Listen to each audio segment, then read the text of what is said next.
Bismillahirrahmanirrahim. Assalamualaikum warahmatullahi wabarakatuh. Nahmaduhu wa nusalli wa nusallimu ala rasulihil karim wa ala alihi wa sahbihi ajmain amma ba'd. Terima kasih kepada Bapak dosen Juli Rohmat selaku dosen pembimbing kami mata kuliah TPKI. Nama saya Rehan Adan Prayoga. NIM saya 2024 0750 1010 41. Saya mahasiswa STAI Ma'arif Magetan semester 1 Prodi PAI kelas reguler. Dalam kesempatan ini saya akan mempresentasikan langkah-langkah menyusun proposal penelitian pendidikan agama Islam. Menyusun proposal penelitian pendidikan agama Islam membutuhkan perencanaan yang matang dan terstruktur. Saya akan menjelaskan langkah-langkah yang dapat diikuti untuk menyusun proposal yang kuat dan memuaskan. Langkah-langkah menyusun proposal penelitian pendidikan agama Islam yang pertama yaitu menentukan judul. Langkah pertama adalah menentukan judul penelitian yang spesifik, relevan, dan menarik. Judul yang baik harus mencerminkan fokus penelitian dan masalah yang ingin dikaji. Menentukan judul penelitian yang baik yang pertama yaitu analisis permasalahan.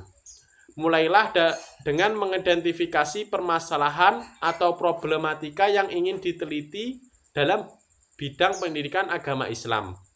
Yang kedua yaitu baca literatur. Pelajarilah dan bacalah seperti buku, jurnal, koran, majalah, dan hasil penelitian terdahulu yang berkaitan dengan tema pendidikan agama Islam, agar kita mendapatkan inspirasi dan pemahaman yang lebih mendalam. Yang ketiga yaitu rumuskan judul.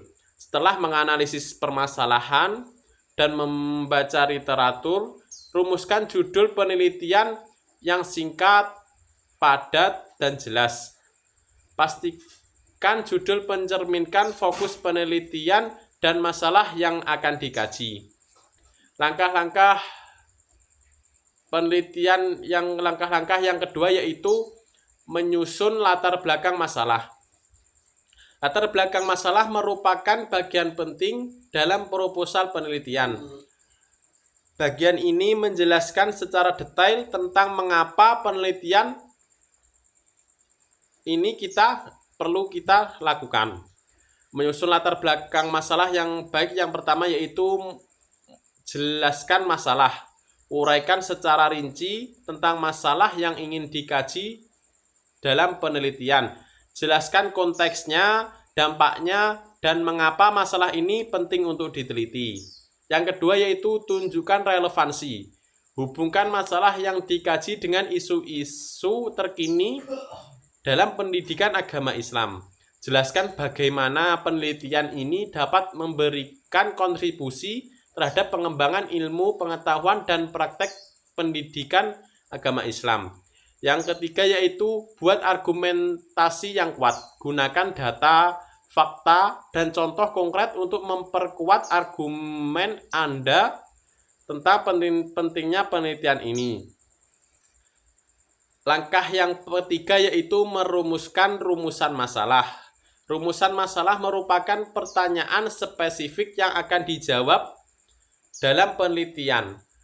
Rumusan masalah harus dirumuskan dengan jelas, terukur, dan terarah. Merumuskan rumusan masalah yang baik yang pertama yaitu identifikasi pertanyaan. Berdasarkan latar belakang, rumuskan pertanyaan-pertanyaan spesifik yang ingin dijawab dalam penelitian. Yang kedua yaitu batasi ruang lingkup. Pastikan pertanyaan-pertanyaan yang dirumuskan berada dalam lingkup penelitian yang telah ditentukan.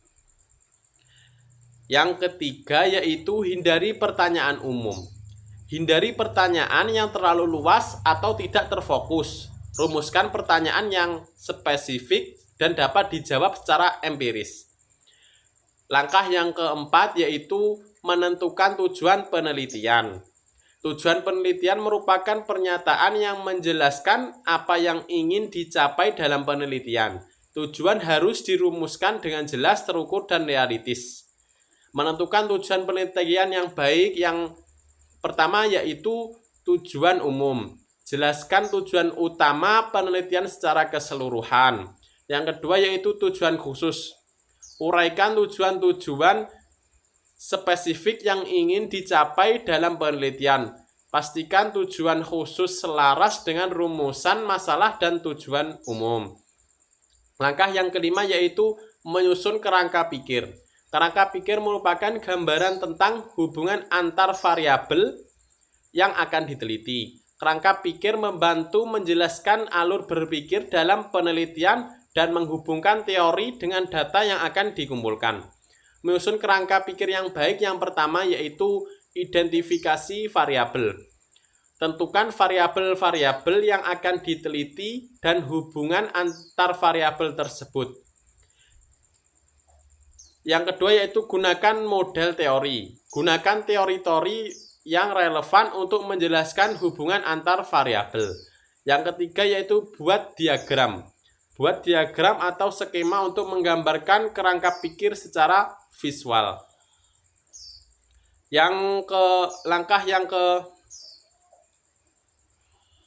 Langkah berikutnya yaitu langkah yang keenam yaitu menentukan metode penelitian. Metode penelitian merupakan langkah-langkah sistematis yang digunakan untuk mengumpulkan data dan menganalisis data. Yang pertama yaitu agar menentukan metode penelitian yang baik, yang pertama yaitu pilihlah metode. Pilihlah metode yang sesuai dengan jenis penelitian dan rumusan masalah. Yang kedua yaitu teknik pengumpulan data.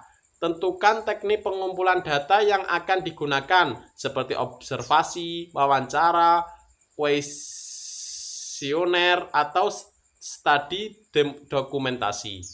Yang ketiga yaitu teknik analisis data. Jelaskan teknik analisis data yang akan digunakan seperti statistik, deskriptif, statistik inferensial, dan analisis kualitatif. Langkah yang ketujuh yaitu menentukan populasi dan sampel. Populasi adalah keseluruhan subjek yang menjadi objek penelitian. Sampel adalah bagian yang dari populasi yang dipilih sebagai objek penelitian. Menentukan populasi dan sampel yang baik yang pertama yaitu tentukan populasi. Jelaskan secara detail tentang populasi yang akan diteliti. Yang kedua yaitu tentukan sampel. Tentukan teknik pengambilan sampel yang akan digunakan seperti sampel acak sederhana, sampel acak sistematif, atau sampel proporsional. Yang ketiga yaitu jelaskan alasan. Jelaskan alasan pemilihan sampel dan teknik pengambilan sampel yang digunakan. Langkah yang ke-8 yaitu menyusun jadwal penelitian. Jadwal penelitian merupakan rencana pelaksanaan penelitian yang membuat timeline kegiatan penelitian. Menyusun jadwal penelitian yang baik yaitu yang pertama yaitu buat timeline. Buat timeline yang realistis dan terstruktur untuk setiap tahapan penelitian. Yang kedua yaitu tentukan deadline. Tentukan deadline untuk setiap kegiatan penelitian. Yang ketiga yaitu pertimbangan faktor eksternal. Pertimbangan faktor-faktor eksternal yang mungkin mempengaruhi pelaksanaan penelitian seperti cuaca, ketersediaan sumber daya, dan izin penelitian. Langkah yang ke-9 yaitu menentukan anggaran penelitian. Anggaran penelitian merupakan perkiraan biaya yang dibutuhkan untuk melaksanakan penelitian. Menentukan anggaran penelitian yang baik yang pertama yaitu rincian biaya. Buat rincian biaya yang dibutuhkan untuk setiap kegiatan penelitian seperti biaya transportasi, akomodasi, konsumsi, dan alat penelitian. Yang kedua yaitu sumber dana. Jelaskan sumber dana yang akan digunakan untuk membiayai penelitian. Langkah yang ke-10 yaitu menyusun daftar pustaka. Daftar pustaka merupakan daftar buku, jurnal, atau sumber-sumber lain yang digunakan dalam penelitian. Menyusun daftar pustaka yang baik, yang pertama yaitu format yang benar. Gunakan format penulisan daftar pustaka yang benar dan konsisten. Yang kedua yaitu sumber yang relevan. Pastikan semua sumber yang dicantumkan relevan dengan topik penelitian. Langkah yang ke-11 yaitu menyertakan lampiran. Lampiran merupakan dokumen pendukung yang melengkapi proposal penelitian. Menyertakan lampiran yang baik, yang pertama yaitu dokumen pendukung. Sertakan dokumen pendukung seperti contoh instrumen penelitian, surat izin penelitian, atau data penelitian. Langkah yang ke-12 yaitu revisi dan penyuntingan. Setelah semua bagian proposal selesai disusun, lakukan revisi dan penyuntingan untuk memastikan proposal terstruktur dengan baik, mudah dipahami, dan bebas dari kesalahan. Revisi dan penyuntikan yang baik, yang pertama yaitu revisi isi. Pastikan isi proposal logis, koheren, dan sesuai dengan standar penulisan ilmiah. Yang kedua yaitu penyuntingan bahasa. Perhatikan penggunaan bahasa yang baku, ejaan, dan tanda baca. Kesimpulan dari presentasi saya tadi yaitu menyusun proposal penelitian pendidikan agama Islam membutuhkan ketelitian, ketekunan, dan pemahaman yang mendalam tentang topik penelitian. Dengan mengikuti langkah-langkah yang saya presentasikan tadi, kita dapat menyusun proposal yang kuat, terstruktur, dan memuaskan. Sekian presentasi dari saya. Jika ada kurangnya, saya mohon maaf. Wallahul muwaffiq ila aqwamit thoriq. Assalamualaikum warahmatullahi wabarakatuh.